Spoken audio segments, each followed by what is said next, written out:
කෙසේනම් මිත්‍රවරුනි John එක් කතාමාලාවේ අවසාන කතාව ගෙන්නයි සූදානම. ඔයාලා හිතන්නේ නැති එන්ඩින් එකකින් තමයි අද කතාව ඉවර වෙන්න තියෙන්නේ. අන්න ඒ නිසා තමයි මිත්‍රවරුනි ජෝන් එක් කතාමාලාව වෙනස්ම විදිහේ කතාවක් වෙන්නේ. එහෙනම් channel එක subscribe කරගෙනම අපි අද කතාවේ නම තමයි ජෝන් එක් chapter 4. කතාව පටන් ගන්න කලින්ම මම කියන්නම් ඔයා මේ වීඩියෝ එක නම් මුලින්ම බලන්නේ ඊට කලින් මේකේ දාලා තියෙන කතා ටික අනිවාර්යෙන්ම බලන්න. ඒවට දාලා links මම පල්ලා description එකේ දාලා තියන්නම්. කතාව පටන් ගන්නේ නිව්යෝක් නගරයෙන්. පසුගිය කතාවේදී හොඳටම තුවාලවලට ලක් වෙලා හිටපු ජෝන් අන්ඩර්ග්‍රවුන්ඩ් එකේ බෞර් කින්සින් ජෝන් තමන්ගේ රාජ්‍යයට එක්කන් ආවා. ජෝන් එක් මේ වෙනකොට ඉන්න මිත්‍රවරුනි විශාල ලේවිරුකණි මේ කෝපයෝගේ ජීවිතය මොන අතකින් නම් ඉවර කරයිද? ජෝන්ගේ කිට්ටත් අරගෙන මේ ස්ථානයේ බෞරයෝගෙන් අහනවා ඔයා ලෑස්තිද ජෝන් කියලා. ඒකට ජෝන් දෙන උත්තරේ මම 아무තෙන් කියන්න ඕනේ බෞර්ගේ සිනාවකනුත් සමග කතා වීකාට දෙන්නේ සාරා කාන්තාරයටයි. ජෝන් මේ පාර තමන්ගේ දඩියම ඉහළම ස්ථානයකින් තමයි පටන් ගන්න හදන්නේ. හයි ටේබල් එකේ වැඩිහිටියෝ සොයාගෙන තමයි ජෝන් මේ දඩියම ඇවිල්ලා තියෙන්නේ. ආරක්ෂකයන් හරියට පලාතු වන්නේ ඔවුන්ගේ පසුපසින් ඔවුන්ගේ මාරය යනවා වගේ. මේ අතරවාරේ මේ සිත් වෙන දේ දිහා වැඩිහිටියත් බලාගෙන ඉන්නේ. තමන්ගේ මාර්ගයට විරුද්ධ වෙන හැම එකම ඉවරයක් කරගෙන ජෝන් වැඩිහිටියා ගාවට එනවා. වික් මහත්තයා මේ සතුට වෙනුවෙන් මම මොකක්ද කැති? මේ වෙලාවේ ජෝන් කියනවා මගේ මුදුව මගේ නිදහස කියලා. ජෝන් තමන්ගේ ජීවිතේ නිදහස හොයාගෙන තමයි ඇත්තටම මෙතනට ආවේ. මුදුව ගිහින් මට කලින් හිටපු වැඩිහිටියා වගේම ඒ වගේම මෙතනට ආවේ මම මරලා මේක ඉවරයක් කරගන්න හිතාගෙන නම් එහෙනම් මාට වැරදිලා. මගේ මරණයෙන් ප්‍රතිඵල වෙනස් වෙන්නේ වගේම ඔයාට ඔයාගේ ස්වභාවයත් වෙනස් කරගන්න බෑ. ඒ වගේම කිසිම කෙනෙක් ටේබල් එකකින් බේරෙන්නෙත් නෑ. ජෝන්ට නිදහසන තියෙන එකම මාර්ගය මරණය විතරයි කියලා තමයි වැඩිහිටියා කියන්නේ. තමන් මෙච්චර දුරක් මේ ආවේ නිකරුණේ. එහෙමත් නෑ කියන ජෝන් මොකද මෙතන ඉවරයක් කළා දාලා මෙතනින් පිට වෙනවා. ඉන්පසු කතාව දෙන්නේ නිව්යෝක් කන්ටිනෙන්ටල් එකටයි. මේ පාර නම් ඔය අපේ කෙනා මිත්‍රවරුනි SMS ඩයල් එකක් නෙවෙයි. පොරගෙත් අර විදිහට ඇඟිල්ලක් නෑ නේද? කොමර වින්ස්ටන් මොන ගේන්නේ තමයි මේ පුත්කලයා ඇවිල්ලා තින්නේ. මාකිස් කියන වංශාධිපතිවරයාගේ නියෝගයක් පරිදි නිව්යෝක් කන්ටිනෙන්ටල් එක මෙතන පටන් හෙලා දකින්නවලු. අනතුර බැලි ඔර්ලෝසුවක් ඔය විදිහට උතනින් තියලා ඔබට පැයක් ලැබෙනවා කියලා මේ පුත්කලයා මෙතනින් පිට වෙනවා. ඒ වගේම ඌව අපේක්ෂාවෙන් ඉන්නේ. ඔවුන්ට මෙහෙම දෙයක් කරන්න පුළුවන් නිසා ටේබල් එකේ සමාජික 12 දෙනාම නියෝගය අත්සන් කළා. ඒ වගේම වංශාධිපතිවරයාට බලය පවර්ලා කියන්නේ තමයි දැන් අපේ විනිශ්චයකාරයා වින්ස්ටන් ඉක්මනින්ම කේරන්ට කියනවා මොන කන්ටිනෙන්ටල් එක මිස් කරන්න කියලා. පසුව මේ දෙන්න එන්නේ මිත්‍රවරුනි අර වංශාධිපතිවරයා මුණ ගැහෙන්නේ. ඉතින් මෝ තමයි අද කතාවේ විලන්. මෙතනත් අර වගේම සෑන්ටයිම් එකක් යනවා. හයි ටේබල් එකේ සිටින මේ වංශාධිපතිවරයාට තමයි සියලුම බලය දැන් පවර්ලා තියෙන්නේ. ජෝන් එක් තමයි මේ ප්‍රතිපාකයට මුල මම උට වෙඩි තිබ්බා. නමුත් ඌ ජීවත් වෙනවා. ස්පර්ශ කරන හැම දෙයක්ම අපවිත්‍ර කරන ගම. ඉතින් මිත්‍රවරුනි සෑන්ටයිම් එකේ වෙරණාත් සමග නිව්යෝක් කන්ටිනෙන්ටල් එකෙන් විශාල පිපිරීමක් හට ගන්නවා. ඒ වගේම වින්ස්ටන් කියන්නේ දැන් තවදුරටත් කල්මනාකාරයක් නෙවෙයි. ඒ නිසා තමුන්ට ආරක්ෂකයෙක් ඕනේ නැහැ කියන මාකියු අපේ කේරන්ට මෙතනදී පිටි තියෙනවා. අවසාන වචන කීපේ විදියට කේරන් වින්ස්ටන්ට කියන්නේ ඒක ගෞරවයක් වුණා මගේ මිත්‍රයා කියලායි. ඒ වගේම වින්ස්ටන් කියනවා ඒ මම වෙන්නයි තිබ්බේ කියලා. ඊට අපිට පෙන්නනවා කුඩා ළමයෙකුගේ මීරි වයලින් වාදනයකට අහංකන්දන පුද්ගලයෙක්ව. මේ කෙනාගේ නම තමයි මිත්‍රවරුනි කේන්. ඒ වගේම කේන්ට ඇස්පෙන් නැහැ. ඉතින් තමන්ගේ දියණියගේ වයලින් වාදනය තමයි කේන් මේ අසමින් සිටියේ. කතාව ඊගාවට කේන් එක්කම දෙන්නේ වංශාධිපතිවරයා ගාවටයි. ඇස්පෙන් නැති වුණොත් කේන් කියන මිත්‍රවරුනි ජෝන් වික්ටම සම කරන්න පුළුවන් සුපිරිම හිට්මෑන් කෙනෙකුයි. නමුත් සෑහෙන කාලයකට කලින් තමයි කේන් මේ වැඩවලින් ඉවත් වෙලා තියෙන්නේ. නමුත් මාකිස් හදන්නේ නැවතත් කේන් මේ වැඩවලට ඇතුළ ගන්නයි. කේන්ගේ දියණියව තමයි ඒකට තුරුම්පොක් විදියට මාකිස් පාවිච්චි කරන්නේ. ඉතින් මම මෙතනදී කේන්ට නමක් ලබා දෙනවා. ඒකේ තියෙන්නේ ජෝන් වික් කියලායි. ජෝන් වික් කියන්නේ කේන් කියන මිත්‍රයෙක්. කෙසේ නමුත් තමන්ගේ දියණිය වෙනුවෙන් කේන් මේ දේ පාර ගන්නවා. මම හිතන්නේ ඔයාට හැඟීමක් ඇති එයා කොහෙද ඇත්තේ කියලා. ජෝන් වික්ට දැන් මේ ලෝකෙ ඉතුරුලා ඉන්නේ යාළුවෝ ටික දෙනයි. එයා ජීවිතේ වගේ විශ්වාස කරන අය. කතාව ඊකාට කෙලින්ම දෙන්නේ ටෝකියෝ වෙතටයි. කවුද මේ බල්ලුත් එක්ක යන හාදය? අපිට කලින් දැකලා හුරුපුරුදු කෙනෙකුත් නෙවෙයි. කොහමද ඔසාකා කන්ටිනෙන්ටල් විතර තමයි මේ විදියට හුවෙන්නේ. මේ ඉන්නේ මේ කන්ටිනෙන්ටල් කල්මනාකාරතුමා කෝජි. බල්ලත් එක්ක මේ නාදුන පුත්කලයා ඇවිල්ලා කන්ටිනෙන්ටල් එකෙන් රූම් එකක් කරගන්නවා. මේ කළු ජාති කටියක් අමුතිතිය ඩයල් එකක් කියලා ඔයාලට බැලු බැලමටම තේරෙනවා ඇති. පොරකාව තියෙන පොතක්. ඒ පොතේ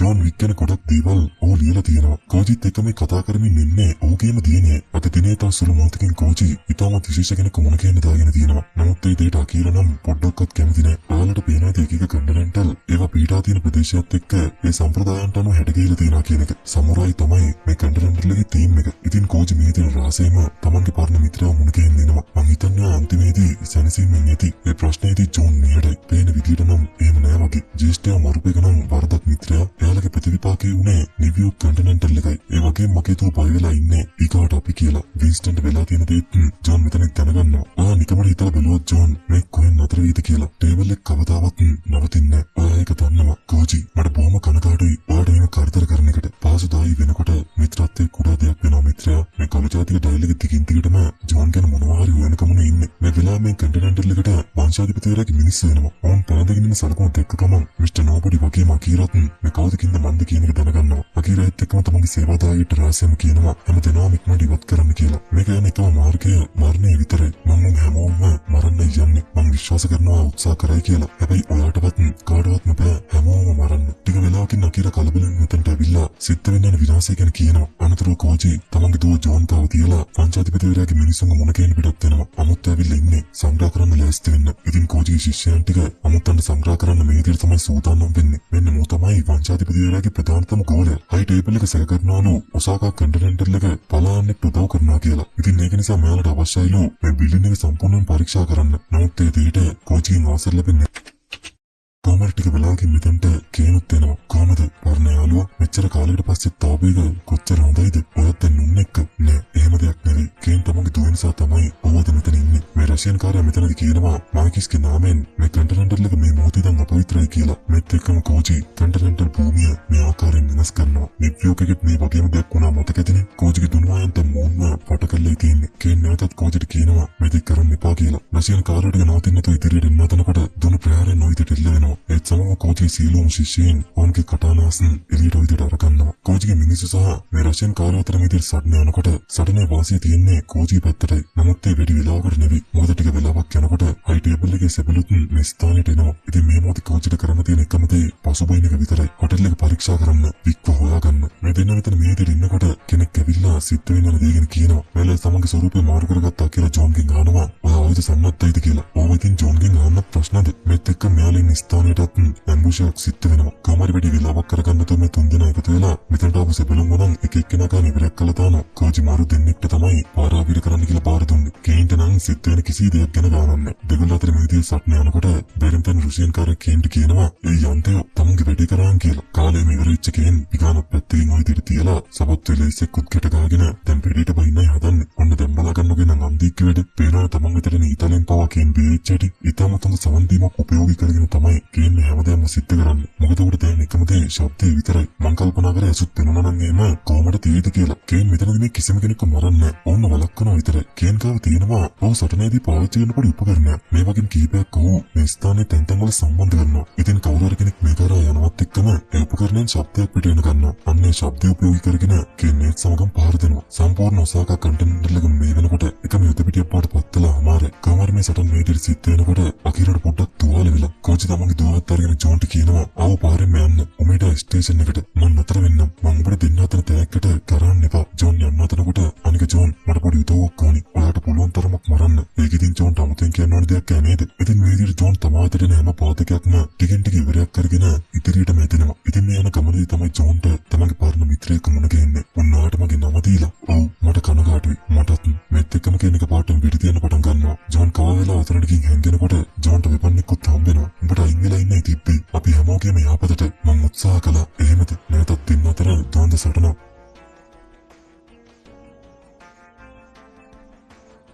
වරෙන් ජෝන් අපි මේ මගුල ඉක්මනට ඉවරක් කළා දාමු. ඔව් ඒක නම් හොඳ අදහසක් වගේ. ජෝන්ත් මෙතනින් දැනගන්නවා කේන් මේ දෙයක් කරන්න තමන්ගේ ෆැමිලි එක වෙනුවෙන් කියන එක. ජෝන් ඉලක්කය ලබා ගන්න බලාගෙන ඉන්නකොට කේන්ටත් සෙමියට වෙපන්නක් හම්බෙනවා. මේ දෙන්නගේ වීඩියෝ මාරුව අවසන් වුණාම ජෝන් ටික වෙලාවක් කිසිම ශබ්දයක් නොකර බලන් ඉන්නවා. නමුත් ජෝන්ගෙන් හටගත්ත කුඩා ශබ්දයත් එක්ක කේන් ආයෙත් පාර දෙන්න පටන් ගන්නවා. මේ සටනින් කේන්ට ජෝන් ඉවරයක් ගන්න ඔන්න මෙන්න තියෙන වෙලාවකදී එකපාරටම කොහෙන්ද මන්දා මේ දෙන්නටම පිටිප්‍රහාර මෙල්ල වෙනවා. ඉතින් මේ අර කළු ජාතික පුත්කලේ මට තේරෙන විදිහට නම් මෝ බවුන්ටි හන්ට් කෙනෙක්. මේ විදිහට එක්ක දෙන්නම මෙතනින් ඩිස්මිස් වෙනවා.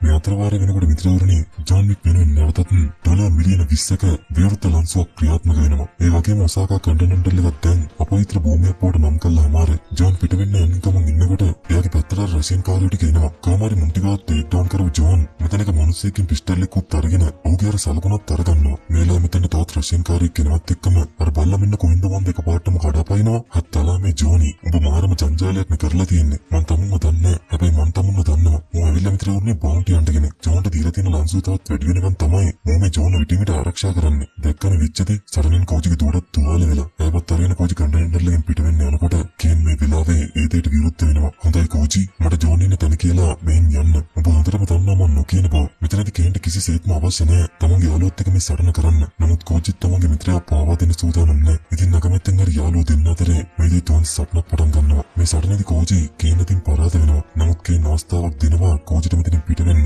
ඒ වුණාට පරාජය බාර ගන්න කෝජි සූදානම් නැති පාටයි. ඉතින් මේ සටන අවසානයේදී කේන් අතින් තමන්ගේ පරණ මිත්‍රයෙක්ව ඝාතනය වෙනවා. තමන්ගේ තාත්තා මරුපකේ පලිය ගන්න වෙලාව අකීරා උත්සාහ කරත් කේන් මේලා කියනවා උදේ කරන්න එපා කියලා. මොකද ඒක කෙලවර වෙන හැටිත් කේන් හොඳටම දන්නවා. අකීරා බොහොම වීරෝකින් තමයි මෙතනින් පිට වෙන්නේ. ජෝන් දැන් කෝජිගේ විදියටම අර ස්ටේෂන් එකට ඇවිල්ලා ටික වෙලාවකින් මෙතනට අකීරාත් එනවා. ඌ කවුද? ජාලියෙක් වෙලා හිටියා. මගේ තාත්තා ඔය නිසා මැරුණා. එක්කෝ ඒව මරන්න ඕන නැත්තම් මම මරනවා. කතාව ඊකට එතන වංශාධිපතියට. මට තේරෙන්නේ කන්ටිනෙන්ටල් විනාශ කරන එකෙන් ජෝන් වික්ක මරන්න ලඟ වෙන්නේ කොහොමද කියලා. මේ ව්‍යාපාරී ජෝන් වික්ක මරන්න නෙවෙයි. ජෝන් වික් කියන අදහස මරලා දාන්නයි. වංශාධිපතිව මොන ගේන්න අර කවිජාතික මිනිස්සු ඇවිල්ලා ඒ තමුන් මාත් එක්ක එනවා. පිළිගන්න කලින් දෙපාරක් හිතන්න. ඉතින් මේ මිනිස්සු මෙතනින් තමන්ව හඳුන්වා දෙන්නේ මිස්ටර් නෝබඩි කියලායි. මාකිස්ටත් වෙන ප්‍රශ්නේ මම හරියටම කොහොමද ජෝන් ඉන්න තැන හොයාගත්තේ කියන එක. ඉතින් මිස්ටර් නෝබඩි මෙතනට ඇවිල්ලා තියන්නේ ජෝන් එක්ක ඉන්න තැන හොයාගෙන ඕව මරණ කොන්ට්‍රැක්ට් එක ඩොලර් මිලියන 25කට මාකිස්ගෙන් අරගන්නයි. ඉතින් මේ සංවාදයේ අවසානයේදී මාකිස් මූට් එක ඩීල් එකකට එනවා. මේ අතරවාරේ ජෝන් මේ හිමාලයින් වෙච්ච පාර්ටික ඉන්නේ වින්ස්ටන් මොන කියන්නේ. වින්ස්ටන් කේරන සීපත් කරන්න තමයි මෙතනට ඇවිල්ලා තියන්නේ. වින්ස්ටන් ජොනතන් මාගේ ෂෝකේ එයා හොඳ මිනිස්සෙක්. අපේ පාපයන් වලට උතුරා ගත්තා. අර සලකුණු මේලා ජෝන් පෙන්නලා අහනවා මේ කවුද කියලා. මාගේ ඩීග්‍රාමෝ ඔයාව මරන්න ඕන පොරොන්දු නිසාම උසස් වෙච්ච කෙනෙක් ටේබල් එකේ හැම සම්පතක්ම ඌට ලැබෙනවා. මං කොහෙන්ද ඌව හොයාගන්නේ? පැරිසියෙන්. ජෝන් නන්නතනෝට වින්ස්ටන් අහනවා ඒක කොහෙන් නතර වෙයිද කියලා. මිනිහාගේ මරණයෙන්. එතකොට ඊට පස්සේ තමුන් මේ වෙච්ච දේවල් වලින් කිසි දෙයක් ඉගෙන ගත්තේ නැත්ද? මිනිහ සීතල වෙන්නත් කලින් උගේ තැනට වෙන කෙනෙක් දායි ඌව මරන්න. හැබැයි බුද්ධිමත් විදියට ඌ ලවා ඔයාගේ නිදහස අරගන්න. ඒ කොහොමද? උගේ නීති සහ ප්‍රතිවිපාක ඌට විරුද්ධ කරන්න. ඌට දුවන සටනකට අභියෝග කළා. හයි ටේබල් දුවන සටන් මිත්‍යාවක් වැරදි. ඒවා ස්ථිර සාධක. ඒ වගේම ටේබල් එකේ පතන මේ කොටස්. ඉතින් ජෝන් වික්ක දැන් තමන්ගේ නිදහස අරගන්න තියෙන එකම ක්‍රමය ඒක විතරයි. නමුත් මේ ඉන තත්ත්වයට එක්ක ජෝන්ට ඩිරෙක්ට් අභියෝග කරන්න බෑ. ඒකට සිද්ධ වෙනවා ඌට ටේබල් එකේ ඉන්න කෙනෙක්ව හොයාගන්න. ඒකට උත්තරයක් වශයෙන් වින්ස්ටන් කියන්නේ ඔයාගේ පවුලේ මොන කෙනෙක් යන්න කියලායි. එයාලා ලව්වා අභියෝගය කරවන්න. ඊට පස්සේ ආව නියෝජිතෙක් විදියට ඉදිරිපත් කරන්න කියන්න. ඉතින් කතාව ඊගොඩ ඇදෙන්නේ පැරිසියටයි. ජෝන් තමන්ගේ පැරණි පවුලේ හොයාගෙන තමයි මේට ආවේ. දේවස්ථානයක් විතර ජෝන් ඇතුල් වෙන්න යනකොට ඒතියා මිස්ටර් නෝබඩි බලන් ඉන්නවා. පොරකර පොතේ මේ තැනකනත් සදාන් වෙලා තියෙනවා. දේවස්ථානයේ විතර ඇතුල් වෙච්ච ජෝන් තමන්ගේ පිස්ටල් ටිකක් තියලා ෆාදර් ගාවටත් ඇවිල්ලා තමන්ට කෙනෙක් මුණ ගැහෙන්න අවශ්‍යයි කියනවා. මේ වෙලාවේ ෆාදර් පාටම ෂොට් ගන්න එක කරගෙන ජෝන්ට විදි තියෙනවා. වෙලාවට තමයි අර ජැකට් එක ඇඳන් හිටියේ. මේ විදිහට මේ දේවල් සිද්ධ වෙනකොට ජෝන්තන් ඉන්න තැනකන මිස්ටර් නෝබඩි මාකිස්ස දනවත් කරනවා. ඒ පාර ජෝන්ට මරණ දඬුවම් දෙන්න දෙන්නේ. මාරා කරතත් වලට තමයි ජෝන්ටත් මුණ දෙන්න වෙන්නේ. කාටියා තමයි මේ සමාගමේ ප්‍රධානියා. මෙයා ඇවිල්ලා හයි ටේබල් එකේ සමාජිකාවක්. මේක තවදුරටත් ඔයාගේ ගෙදර නෙවෙයි ජෝන්. ඔයා ගොඩක් හොඳට ඇති වෙඩිලා. එතකොට ඔයා වයසට ගිහිල්ලා මට එයාට කතා කරන්න ඕනි. මං අවසාන ආතාවට බලනකොට තමුන් නිර්පාදෙමුයි. ඔයාට අපිත් එක්ක කිසිම ගනුදෙනුවක් නෑ. කතාවස ටික ගලනවා ඔය විදිහට උස්සනවා. ගනුදෙනුවක් තියනවද නැද්ද කියලා පියටෝයි තීරණය කරන්න ඕනි. පියටෝ මෙරිලා ඔය ජීස්ටයි ඔළුවට උණ්ඩයක් බැස්සුවට පස්සේ මාකිස් පියටෝගේ ඔළුවට උණ්ඩයක් බැස්සුවා. මේ හැම දෙයක්ම උනේ තමුන් නිසායි. මට තන ගහන්න සිද්ධ වුණා. මගේ තාත්තා මරු මිනිහා ඉස්සරහා. එහෙනම් අපිට මෙතන ඉන්නේ පොදු හතුරෙක්නේ. ඒක නිසා අපිට පුළුවන් නේ එකිනෙකාට උදව් කරගන්න. නමුත් මාකිස් මරණයෙන් පළක් වෙන්නේ නැහැ කියලා කාටියා කියනකොට තමයි ජෝන් අර දුවන් සටනේ කතාව කියන්නේ. අන්න එතකොට තමයි එයාටත් ජෝන් කියන දෙයට හුම්කම් දෙන්න හිතෙන්නේ. ෆාදර්ත් ඇවිල්ලා කියනවා ඒක හයි ටේබල් එකේ තිබු පරණ සාම්ප්‍රදායික ක්‍රමයක් කියලා. ඉතින් දුවන් සටනකට ජෝන්ට අභියෝග කරන්න ඕනි නම් ඌට සිද්ධ වෙනවා මුලින්ම මේ ෆැමිලි එකේ සමාජිකයෙක් බවට පත් වෙන්න. තමුන්ට එකෙක් අවශ්‍ය නම් මගේ තාත්තා මරු මිනිහා මරන්න සිද්ධ වෙනවා. මට නමක් දෙන්න කියලා හරකන් ඔයට එයා හම්බ වෙයි ඊමේල් සහ හෝල් වල. ඉතින් නෝ මරනාම මම ඔයාගේ ටිකට් එක හදලා දෙන්නම්. මේ වැඩේ ජෝන් පාර ගන්නවා. අනතුරුව කාටියාගේ මිනිස්සෙක් ජෝන්වත් එක්ක කරගෙන ඉන්නේ මේ කායි කියන මිනිස්සයන් ස්ථානයටයි. හාදියා කාඩ් සෙල්ලමට එන දක්ෂ පාටයි. ඉතින් මේ තමයි කායි. මේ කන්ටිනෙන්ටල් එකේ අයිතිකාරයා. දැන් මෙතන ජෝන් සහ කාන් අතර සංවාදයක් ඇති වෙන්න යන්නේ. මෙන්න මෙතනට කොහෙන්ද වන්ද ටික වෙලාවකින් කේනුත් එනවා. මිස්ටර් වික් බොහෝ විට දන්නවා ඇති. මම වග කියන්න ඕන කියලා මරණයකට අපේ පොදු මිතුරෙක්ගේ. ඒත් මං කෝජිය මැරුවේ නෑ. ඒකලේ උඹයි ජෝන් මේ පාරණ මිත්‍රයෝ අතර තියෙන විරසකය මාව දුකටපත් කරනවා. ඉතින් මට ඉඩ දෙන්න ඉවර කරන්න. මේත් එක්කම කාන් පිස්ටල් එක ජෝන්ට එම් කරනකොට අනිත් පැත්තෙන් කේන් කාන්ට එම් කරනවා. මොකද කේන්ට එකකතාවයක් තියෙනවා. ඒ නිසා තමන් නරනම් වෙන කාටවත්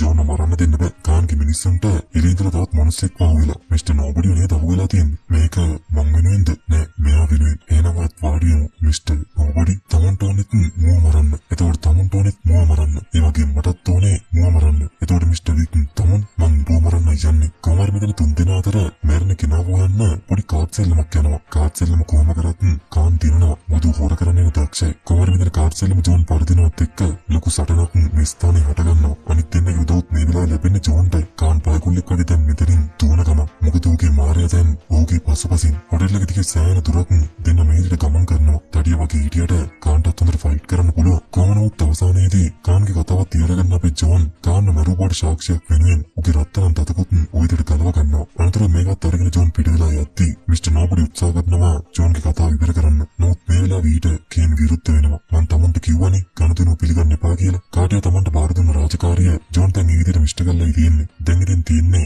කාටියාගේ පොරොන්දු ඉටු කරන එකයි. ඉතින් මොන්ගේ සංගමේ සාම්ප්‍රදායික ක්‍රමය මගින් ජෝන් වෙනුවෙන් ටිකට් එකක් ওই විදිහට ලබා දෙනවා. මේ හැම දෙයක්ම ලයින් තමයි තීරණය වෙන්නේ. එහෙනම් මාත් සාදරයෙන් පිළිගන්නවා. ජර්දානි ඔන්න දැන් ජෝන්ට ඉඩකඩ විවෘත වෙනවා මේ දුවන්ද සටනට අභියෝග කරන්න. ඒකෙන් අඩංගුවෙන ලිපිනයත් අරගෙන පහෝදා වින්ස්ටන් එන්නේ මාගේ සමුණ කියන්නේ තමන්ටත් තමන්ගේ බාරකාරයා මුණ ගැහෙන අවශ්‍ය වෙලා වගේ. අද නෙවි පැරණි චාරිත්‍ර සහ නීති ජෝන් වික් ඔබව දුවන්ද සටනකට කැඳවනවා. ඔබලාගේ හිතමනාවකම් විසඳා ගන්න පැරණි ක්‍රමයට මාගේත් මෙතනදී ගත් කඩනම කියන්නේ ජෝන් වික් ඉන්න තත්ත්වයට එක්ක එයාට එම අභියෝගයක් ඉදිරිපත් කරන්න බෑ කියලායි. එයා ළඟ යාගේ පවුලේ ලාංඡනය තියෙනවා. බර්ලින් රුස්කරෝමා අභියෝගේ මිස්ටර් වික් නැවත පවුලට පිළිගැනීම. ඒ සේරම මේකේ තියෙනවා. ඉතින් දැන් මේ අභියෝගේ මාකස්ට බාර ගන්නම සිද්ධ වෙනවා. එතකොට මිස්ටර් වික් කොන්දේසි මොනවද? ටේබල් එකට සීලම් ප්‍රතිඥාවලින් කොන්දේසි විරහිත නිදහස. මේ සංවාදයේ අවසානයේදී මාකිස් මේ අභියෝගය පිළිගන්නවා. නමුත් මිත්‍රවරුනි මේක තුළ තවත් පොඩි දෙයක් තියෙනවා. මේ වගේ අභියෝගයකදී තමන් වෙනුවට දෙවෙනිය කියලා කෙනෙක්ව දාන්න පුළුවන්. මාකිස් අනිවාර්යෙන්ම මේ අවස්ථාව ප්‍රයෝජනයට ගනි. ඉතින් පහෝදා උදෑසන යාමේ ජෝන් වික් දැන් ඉන්නේ අභියෝගය ගැන සාකච්ඡා කරගන්න. සලකුණුත් ඔය විදිහට පරීක්ෂා කරනවා. එසේනම් පැරණි නීති වලට අනුව එක්කෙනාටයි බේරෙන්න පුළුවන් වෙන්නේ. දෙන්නට මේක තේරෙනවද? නීති අභියෝගයට ලක්වන්න මුලින්ම තෝරගනි වෙලාව. මාගේ හිරුදාව කියලා කියනකොට ජෝන් කියනවා මේ දැන් කියලා. නමුත් අභියෝගය වැටෙන්නේ පහෝදා හිරුදාවට. ඊගාවට ස්ථානේ තමන් මේට ආවේ මේ ලෝකෙන් තමන්ට ගැලවෙන්න පාරක් තියනවා කියලා හිතාගෙන මිස්ටර් වික් සුද්ධ වූ හදවතේ බැසිලිකාව තමයි ස්ථානයේ විදිහට තේරෙන්නේ. ඊගාවට ආයුධ පිස්ටල්ස් තමයි ආයුධ වශයෙන් තේරෙන්නේ. දුවන්දය පිස්තෝල පීවර 30යි. දෙපාර්ශ්වයෙන් බේරෙන අවස්ථාවක දෙදෙනා මිකිනිකා වෙත පීවර 10කින් ලං වෙනවා. එක් අය පමණක් ඉතුරු වෙනකම්. දන්නා තමුන්ට නිදහස ලැබෙන්නේ කියලා. මොකද මේ තමයි තමුන් හැම වෙලාවෙම තමුන් හිටෝ විදිය. තමුන් මිනි මරුවෙක්. අපි පාරෙන් නවුලගෙන පියක් බාඩ මොහොත් කළ අනාතෙක්. මෙතනදී මාකිස්ට අයිතිය තියෙනවා තමන් වෙනුවට වෙන කෙනෙක්ගේ නමක් යෝජනා කරන්න. ඉතින් මේ වෙලාවේ මාකිස් කේන්ව තමයි තමන් වෙනුවට මේ අභියෝගයට ඉදිරිපත් කරන්නේ. එසේනම් හිරුදාව සුද්ධ වූ බැසිලිකාවේදී හමු වෙනකම් දැන් තමයි ජෝන්ට තමන්ගේ ජීවිතේ අමාරුම කාලපරාසය පහු කරන්න සිද්ධ වෙන්නේ. මෙතන සිදුවීමෙන් අනතුරුව යාළුවෝ දෙන්න පල්ලියේදී මුණ ගැහෙනවා. සමුගැනීම් කරනවාද? ඔයාගේ නෝනට ඔයාව ඇහෙනවා කියලා හිතන්නේ නැහැ. එහෙනම් මේ වද වෙන්නේ. සමහර විට මම වැරදි ඇති. මරිච්ච අය මැරලා ඉවරයි ජෝන්. ජීවත් වෙන අය විතරයි වැදගත්. මගේ දූ ඉපදුනාට පස්සේ මේ ජීවිතෙන් මට අහිමි වෙන්න ඕනේ වුණා. අපිට සාපේලා ජෝන්. මේක දිගින් දිගටම අපි පස්සෙන් එනවා. ඉතින් තමන්ගේ මිත්‍රයාව හිට හමු වෙනකම් ජෝන් තැනට සමුගන්නවා. ඊගාවට අපි ජොනතන් එන්නේ උමං දුම්රිය මාර්ගයක් වෙතට. වින්ස්ටන්ගේ බාරකින වෙනකම් තමයි ජෝන් බලාගෙන ඉන්නේ. ටික වෙලාවකින් දෙන්න එනවා. බාරකින් ජෝන්ට සුපිරිම ගනේ ටැග් ටිකුත් ගෙනල්ලා නවීනතම තාක්ෂණයෙන් තමයි මේ ජැකට් එක නිර්මාණය කරලා දෙන්නේ. ඔයාලට ප්‍රශ්නයක් ඇති මාකිස් ඇයි කේන් වගේ ස්පේන් නැති කෙනෙක්ට මේ අභියෝගය බාර දුන්නේ කියලා. ඒකට හේතුව තමයි කේන්ට තියෙන ලොකු අරමුණක්. ඒ තමයි යාගේ තියෙන්නේ. මිනිහෙක්ට ඒ වගේ ලොකු අරමුණක් තියනවා කියන්නේ ඒ කෙනා අනිවාර්යෙන් මේ දෙයක් කරනවා කියන එකයි. ඔන්න එසේනම් මිත්‍රවරුනි දැන් තරගේ ආරම්භ වෙන්නයි යන්නේ. ජෝන් වික්ටරෙන් ඕපන් තිබ්බ ඩොලර් මිලියන 20 කොන්ට්‍රැක්ට් එක දැන් ඩොලර් මිලියන 20ක් දක්වා ඉහළ යනවා. ඉතින් සංනිවේදන මධ්‍යස්ථානයේ හරහා සමස්ත නගරයේ ඉන්න ඝාතකයන් වෙත මේ පණිවිඩය ලැබෙන්න ගත වෙන්නේ ඊටමත් කුඩා වේලාවක් විතරයි. ඉතින් නගරයේ පුරාවටම විහිදලා ඉන්න එක ජාතික ඝාතකයින් ආයුධ සන්නද්ධ වෙමින් බාබයාකව හොයන්න යන පටන් ගන්නවා. එසේනම් ඉතින් දැන් දඩයෙන් පටන් ගත්තා. මට අත තුවක්කුවක් ඕන. මං හිතුවා ගහයි කියලා. 9mm පිට්වයිප් එකක්. තනිකරම මේ පිස්ටල් එක නයික් වගේම තමයි. මාව දේවස්ථානය ළඟට යනකම් කොච්චර දුරක් අරන් යන්න පුළුවන්ද? ඉතින් අනතුරුව බෞරකින් ජෝන් තමන්ට එක්කන් යන්න පුළුවන් උපරිම දුර මේ විදිහට එක්කන් යනවා. දැන් ඉතින් ජෝන්ට තියෙන්නේ තමන්ව මරන්න බලන් ඉන්න මිනිස්සුන්ගෙන් කොහොම හරි සවයි වෙලා පාන්දර 6:00 වෙනකොට ශුද්ධ වූ දේවස්ථාන වෙතට යන එකයි. මරු මාතල්ලෙක් කියන සංවේදන මධ්‍යස්ථානයේ මගින් ජෝන් ඉන ලොකේෂන් එක ගැන කට්ටියව දැනුවත් කරනවා. අපිට දර්ශනයක් ලැබෙනවා අපේ කළු ඇඳගත් මිනිසාව දැක ගන්න ලැබී තියෙනවා 7 වෙනි පරිපාලන අංශයේ. මං හිතන්නේ මේ ඔහුව රතින් නාලේප කරන්න වේලාවයි. ඉතින් මේ විදිහට සිංහය වල්ලන්න නගරයේ තැන් වලින් නරි කල්ලි ගෑන්න පටන් ගන්නවා. මේ ඉදිරිපෑ කීපේ තමයි ජෝන් එක ජීවිතේ අමාරුම කාලය වෙන්නේ. තමන්ට නිදහස ලබා ගන්න අවශ්‍ය නම් ඉදිරිපෑ කීපේ ජෝන්ට ජීවත් වෙලා ඉන්නම සිද්ධ වෙනවා. ජෝන් මේ විදිහට තමන් ඉදිරියට යන හැම එකක්ම ඉවරයක් කරගෙන ටිකෙන් ටික සුද්ධ ස්ථානයට ලංකා වෙන ගමන ඉතින් ඉන්නේ. හැබැයි වැඩි කියන්නේ මේ සංවේදන මධ්‍යස්ථානයෙන් ජෝන් ඉන තැනගෙන කියනවනේ. එතකොට ඉතින් කරදර එක දෙක වෙනවා. ජෝන් කාර්යයෙන් මේ විදිහට පලායමින් ඉන්නකොට මාකිස්ගේ රෂියන් කාරෝ ටිකක් දැන් වැඩේට බෑලා. මොහොත දැන් ජෝන්ගේ පස්සෙන් බන්නන ගම. එක්තැනකදී ජෝන් තමන්ගේ වාහනේ මුන් ටික වටේ කරකන ගම හැම එකටම එක බුලට් එකක් ගන්න තියෙනවා. හැබැයි වැඩි කියන්නේ ජෝන්ගේ කාර් එක නතර වෙනවත් එක්කම තාත් කාර් දෙයක් ඇවිල්ලා ජෝන් ආප්පනවා. මේ රෂියන් කාරෝ ටික තමයි ඇවිල්ලා තියෙන්නේ. මේ විදිහට මේ සිදුවීම් මේ විදිහට සිද්ධ වෙනකොට මිස්ටර් නෝබඩි මාකිස්ට කෝල් එකක් කරන් කියනවා හරිනම් දැන් මොකින්ව අහන්නවනේ කීයද කියලා. මං හිතන්නේ අපි දත්තේ පාලනය කරන ගමන් තියෙන්නේ. හැබැයි මට නම් පේන විදිහට ජොනි කොල්ලා දේවස්ථානයට වෙලාවට ගියොත් එහෙම මේක වංශාධිපතිවරයෙක්ගේ අන්තිම රැය වෙන්න පුළුවන්. මෙච්චර මේ වාහන යන පාරක් නැත්තේනේ. මුන් ටිකත් මේ පිස්සු ටිකකින් මරාගන්නේ. ඉතින් මෙතනදිත් මිස්ටර් නෝබඩිගේ උදව් අපේ ජෝන්ට ලැබෙනවා. නැවතත් සංවේදන මධ්‍යස්ථානෙන් කියනවා මට ආරංචි වෙනවා කළුවඳ ගත්ත කොල්ලන්ට ඒ කරගන්න බැරිව අපේ දුෂ්ට මිත්‍රයා යලිත් ගමනේ යෙදෙනවා. ඔහු වෙන්නේ ඔබගේ විතරයි. 8 වෙනි වීදියේ සමන් දෙන්නෙනි. ජෝන් මේ විදිහට වටෙන්ම වට කරනකොට ඔහු ඒ බිල්ඩින් එකට ඇතුල් වෙනවා. මේක ඇතුළේ ජෝන් තමන්ට අරසන හැම එකෙක්ම දෙපාරක් නොහිතා ඉවරයක් කළා දානවා. මිස්ටර් නෝබඩිගේ බල්ලත් ජෝන්ගේ අතුරන්ටමයි පහර දෙන්නේ. ඉතින් කිසිම මිනිහෙක්ට මේ විදිහට ජෝන්න නතර කරගන්න බැරි වෙනකොට මාගිස් ආයෙත් මිස්ටර් නෝබඩිට කෝල් එකක් දීලා කියනවා හරි තමන්ට ගනුදෙනුවක් ලැබුණා කියලා. කොහොමද මෙතනදී මිස්ටර් නෝබඩි ගනුදෙනුව ඩොලර් මිලියන 40ක් දක්වාම අරන් යනවා. ඔන්න දැන් තමයි මිස්ටර් නෝබඩි වැඩේට හරියටම එන්ටර් වෙන්නේ. තමන් නැත්නම් දැන් වෙන කාටවත් ජෝන් මරන්න දෙන්නත් බෑනේ. ඉතින් මේ විදිහට අපේ ජෝන් එක දිගින් දිගටම හොරා ගණනාවක් තමන්ගේ නිදහස් ජීවිතය වෙනුවෙන් සටන් කරනවා. කොහොමද මේ ඇක්ෂන් සීන් ටික මේ විදිහට සිද්ධ වෙමින් යනකොට එක්තැනකදී මිස්ටර් නෝබඩි සහ ජෝන්ත් මුණ ගැහෙනවා. නමුත් ජෝන් බොම් පාසුවෙන් මිස්ටර් නෝබඩිව අල්ල ගන්නවා. ටික වෙලාවකින් මෙතනට රෂියන් කාරය එනවත් එක්කම නෝබඩිගේ බල්ල වෙලාවට තමයි ඇවිල්ලා ඌට පහර දෙන්න ගත්තේ. වෙලාව අපේ ජෝන්ත් පිස්තලයක් කොහෙද අරගන්නවා. රෂියන් කාරය බල්ල පැත්තකට විසික් කරලා ඌට වෙඩි තියන්න උත්සාහ කරනකොට ජෝන් මේ වෙලාවේ මිස්ටර් නෝබඩිගේ බල්ලව බේර ගන්නවා. ඒ වෙච්ච දේ ගැන මිස්ටර් නෝබඩිටත් පුදුමයි. ජෝන්ගේ වෙලාවත් දැන් ටිකෙන් ටික ළඟා වෙනවා. ඔහු දැන් ඉන්නේ ඌට ගමන් කරන තියෙන අවසානම හරිය වගේම අමාරුම කොටසේ මේ දීර්ඝ පඩිපෙළදී ගිහින් තමයි ශුද්ධ ස්ථානෙ වෙත යන්න තියෙන්නේ. නමුත් ලොකු ප්‍රශ්නයක් තියෙනවා කියලා ඔයාලට පේනවා ඉතින්. ඉතින් කොහමද මේ විදිහට ජෝන් ඒ ගමනත් පටන් ගන්නවා. මම ජෝන් වෙනකන් තමයි බලාගෙන ඉන්නේ. කට්ටියට ඇහෙනවා එන යුද්ධයේ සද්දයක් පල්ලෙන්. ජෝන්ට මේ ගමන යන්න විතර උන්නේ දැන් කේන්ගේ සහායත් ලැබෙන්නයි යන්නේ. මට ඕනේ ඔබ මේ පඩිපෙළේ උඩට යන්න ජෝන්. අන්තර යාළුවෝ දෙන්නා නොවන විදිහට ගමන පටන් ගන්නවා. ජෝන්ට මේ දේ කරගන්න කේන්ගේ විතරක් නෙවෙයි මිස්ටර් නෝබඩිගේ සහායත් දැන් ලැබෙනවා. මොකද ජෝන් තමන්ගේ බල්ලා බේරගත්ත නිසා. ඉතින් මෙතන මේ කොහොමද අවසානයේදී මේ හැම පාතිකක්ම පහු කරගෙන හරිම වෙලාවට ජෝන් විකින් තමන්ගේ අභියෝගය වෙතට පැමිණෙනවා. හිරු උදාවත් හරි අපූර්වට දැන් සිද්ධ වෙන ගම මේ හැම දෙයක්ම තම හෝරා කීපයකින් අවසන් වෙන්න යන්නේ. ඒක හොඳ විදිහට සිද්ධ වෙයිද නරක විදිහට සිද්ධ වෙයිද කියලා තාමත් කවුරුත් දන්නේ නැහැ. ඉතින් නයි ටේබල් එකේ සාම්ප්‍රදායික චාරිත්‍ර වලට අනුව දුවන්ද සටන මෙලෙසින් ආරම්භ වෙන්න යන්නේ. මිස්ටර් නෝබඩිත් මේ සිද්ධ වෙන්න යන දේ දිහා බලාගෙන ඉන්නවා. යාළුවෝ දෙන්නෙක් අතර ඇති වෙන්න යන මේ සටන අනිවාර්යෙන්ම දවසක ඉතිහාසයට එකතු වෙවි. ඔන්න පිස්ටල්ස් තමයි ආයුධය වෙන්නේ. දෙතනාම මේ විදිහට සූදානම් වුණාට පස්සේ එකිනෙකා පියවර 30කින් ඈතට යනවා. අනතුරුව දෙන්නාගෙන් පාර කරවන්න ඇවිල්ලා එක උණ්ඩේ ගානේ ලපා දෙනවා. තමන්ගේ දුව මතක තියාගන්නවා. බලෙන් යන්න. මේ පාර නම් හොඳට අහගත්තා. කොච්චර මනරම් හිරෝතාවත්ද. අන්තිම වචනයක් තියනවද වින්ස්ටන්? එහෙනම් හොඳට විනෝද වෙන්න. ඉතින් පළමු පටේට මේ විදිහට සියල්ල සූදානම් වුණාට පස්සේ පළමු වීඩියෝ මාරුව මේ ආකාරයෙන් සිද්ධ වෙනවා. ඒකෙන් වැඩියානියක් සිද්ධ වෙන්නේ කේන්ටයි. දැන් දෙන්නම පියවර 10කින් එකිනෙකාට ලං වෙනවා. ආයෙත්තර වගේම එක උණ්ඩේ ගාන ගෙනත් දෙනවා. ඉතින් දෙවෙනි වීඩියෝ මාරුවත් මේ විදිහට සිද්ධ වෙනකොට ඒකෙනුත් ලොකුම බලපෑම වෙන්නේ කේන්ටයි. නැවතත් පියවර 10කින් ළඟා වුණාට පස්සේ තුන්වෙනි වටේ වෙතටත් එක බුලට් එකක් ගන්න විදිහට ලබා දෙනවා. මෙලා වින්ස්ටන් මේ බුලට් එක ජෝන්ට දෙන්නේ ඕව මරන්න කියන වචනයත් එක්කයි. මරණයට එළී සිටින්නම් ජීවත් වෙනවා. ජීවිතයට එළී සිටින්නම් මැරෙනවා. මේත් සමගම දෙවෙනි විදිහේදීමත් ඔය ආකාරයෙන් සිද්ධ වෙනවා. ඒකෙන් නම් මිත්‍රයෝනේ අපේ ජෝන්ට හොඳටම හානි වෙනවා. ඉතින් මේ තමයි ජෝන් එකේ අවසානය කියලා තමයි දැන් හැමෝම හිතන්නේ. මේ වෙලාවේ මාකීස් තමන්ගේ අනුග්‍රාහක විදිහට මං ඉල්ලා සිටිනවා ඊගා ප්‍රහාරයෙන් මං එල්ල කරන්න. මට තමන්ගේ ආයුධය දෙනවා. මගේ දූතෙන් නිදහස්ත. ඔව් තමන්ලා දෙන්නම. මෙලා පිස්තල් එක ලෝඩ් කරගත්ත මාකීස් නීති ගැන කියලා ජෝන්ට විදිහට හදනකොට වින්ස්ටන් එහා පැත්තේ ඉඳන් hina වෙනවා. උත්තච්ච අපතේ. එයා තමන්ගේ උණ්ඩේ පාවිච්චි කරේ නෑ. මෙත් එක්කම ප්‍රතිපා කියලා කියන ජෝන් මාකීස්ගේ ඔළුවටම තමන්ගේ තුන්වෙනි බුලට් එක පස්සනවා. ඔයාලා කතාව හොඳින් බලන් හිටියනම් ඒක තේරෙන්නේ නැති. ඉතින් දැන් සියලුම නීති වලට අනුකූලව ජොනතන් වික්ව හයි ටේබල් එකේ සියලුම බෙල් වලින් නිදහස් කරනු ලබනවා. කේනත් හිතුවේ නෑ මේව දෙයක් සිද්ධ වෙයි කියලා. මගේ සහෝදරයා තමන් මට නෑ ඒක ඇත්ත. කොහොමද අවසානයේදී හැම දෙයක්ම හොඳ විදියට සිද්ධ වුණා. ජෝන් අවසාන වශයෙන් බීස්ටන්ට කියනවා "ඔයා මාව ගෙදර ගෙනියනවාද" කියලා. ඉතින් මිත්‍රයෝනේ ජෝන් වික් මේ වෙනකොට තමන්ගේ ජීවිතෙන් ගොඩක් විඩාවට පත් වෙලා ඉන්නේ. කතාව අපිට මෙතනදී පෙන්නනවා හැම දෙයකින්ම බැටකාලා විඩාවට පත් වෙලා ඉන්න ජෝන් සිහිය නැතුව ওই විදියට වැටෙනවා. කතාව ඒකට ඇතින් විතරවරුනේ කනත් විතරයි බලන්න දෙකලා උරුපුරු කෙනෙක් නමක්ද තියෙන්නේ කියලා. මම කතාව පටන් ගත්තම ඔයාලට කිව්වනේ මේ කතාව ඔයාලා හිතන්නවත් නැති විදිහකටයි ඉවර වෙන්නේ යන්නේ කියලා. ජෝන් වගේම ඔහුගේ ආදරයත් දැන් එකම තැනක ඉන්නේ. බලන්න දෙකේම ගහලා තියෙන්නේ loving wife and loving husband කියලායි. ජෝන් ඇත්තටම මේ කිය විතරවරුනේ ඔහුගේ විඩාව නිසායි. ඉතින් මේ විදිහට තමයි ජෝන් එක් චැප්ටර් මාලාව අවසන් වෙන්නේ. කතා මාලාව ගැන මොකද හිතෙන්නේ? අනිවාර්යෙන්ම බලන්න කමෙන්ට් එකක් දාන්න යන්න. ඒ වගේම ලක්ෂ දෙකේ කමන වෙනුවෙන් channel එක subscribe කරන්නත් අමතක කරන්න එපා. එහෙනම් මිත්‍රවරුනි තවත් දවසක හමු වෙනකම් මම අතර සමු ගන්නවා. සියලු දෙනාටම ජය වේවා.